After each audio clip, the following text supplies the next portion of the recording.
ಇನ್ನು ಮಂಡ್ಯ ಲೋಕಸಭಾ ಕ್ಷೇತ್ರದಲ್ಲಿ ಅಭ್ಯರ್ಥಿಯಾಗಿ ಅಖಾಡಕ್ಕೆ ಯಾರು ಇಳಿತಾರೆ ದಳಪತಿಗಳ ಒಂದು ಟೀಮ್ನಿಂದ ಅನ್ನುವಂತಹ ಪ್ರಶ್ನೆಗೆ ಉತ್ತರ ಇನ್ನೂ ಸಿಗ್ತಾ ಇಲ್ಲ. ಒಂದ್ ಕಡೆ ಕುಮಾರಸ್ವಾಮಿ ಅವರ ಸ್ಪರ್ಧೆಗೆ ವಿರೋಧ ವ್ಯಕ್ತವಾಗ್ತಾ ಇದೆ. ಕಾರ್ಯಕರ್ತರ ಪಟ್ಟಿನಿಂದಾಗಿ ಗೊಂದಲದಲ್ಲಿದ್ದಾರೆ ಕುಮಾರಸ್ವಾಮಿ ಅವರು. ಒಂದು ರೀತಿ ಲೋಕಾಖಾಡದಲ್ಲಿ ಮಂಡ್ಯ ವರ್ಸಸ್ ರಾಮನಗರ ಅನ್ನುವಂತಹ ಪರಿಸ್ಥಿತಿ.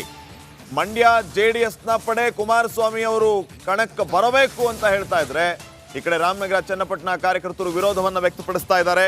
ಕುಮಾರಣ್ಣ ರಾಜ್ಯ ರಾಜಕಾರಣದಲ್ಲೇ ಇರಬೇಕು ಅಂತ ಹೇಳಿ HDK ಸ್ಪರ್ಧೆ ವಿಚಾರದಲ್ಲಿ ಈ ರೀತಿ ಪರ ವಿರೋಧ. ಮಂಡ್ಯದಿಂದ ಸ್ಪರ್ಧೆಗೆ ಒತ್ತಡ, ಆದರೆ ರಾಮನಗರದಿಂದ ವಿರೋಧ.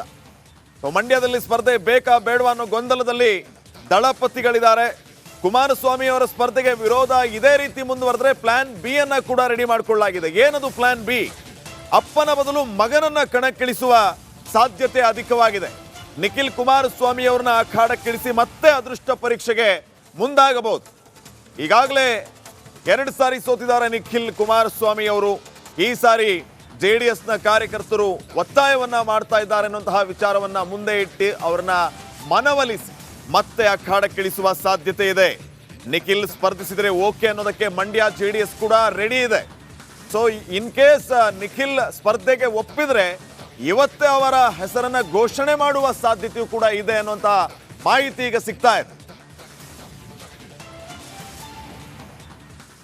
ಈ ಬಗ್ಗೆ ಇನ್ನಷ್ಟು ಮಾಹಿತಿಯನ್ನ ನೀಡ್ತಾರೆ ಪ್ರತಿನಿಧಿ ಆನಂದ್. ಈಗ ನೇರ ಸಂಪರ್ಕದಲ್ಲಿ ಜಾಯಿನ್ ಆಗ್ತಾ ಇದ್ದಾರೆ. ಆನಂದ್, ಯಾಕೆ ಇಷ್ಟೊಂದು ಕಗ್ಗಂಟು ಮಾಡ್ಕೊಳ್ತಾ ಇದ್ದಾರೆ ದಳಪತಿಗಳು ಮಂಡ್ಯ ಕ್ಷೇತ್ರವನ್ನ? ಅಭ್ಯರ್ಥಿ ಆಯ್ಕೆ ವಿಚಾರವಾಗಿ ಮಾತ್ರ ಗೊಂದಲವಾ, ಅಥವಾ ಬೇರೆ ರೀತಿಯಲ್ಲಿಯೂ ಗೊಂದಲ ಅಲ್ಲಿ ಸೃಷ್ಟಿಯಾಗಿದೆಯಾ, ಹೇಗೆ?